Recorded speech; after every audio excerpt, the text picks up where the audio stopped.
Proud na nakapagtapos sa junior high school with honors si Sparkles Marco Masa.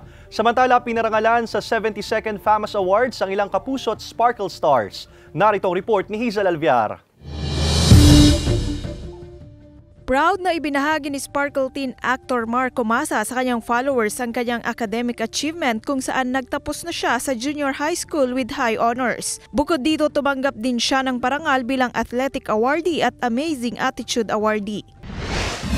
Ilang kapuso at Sparkle Stars naman ang pinarangalan sa 72nd FAMAS Awards. Nakuha ni Ewan Michael ang Best Child Actor sa kanyang remarkable performance bilang Tonton sa Firefly. Bida sa Taquilla Awardees ang royalty couple na sina Dingdong Dantes at Marian Rivera para sa Rewind.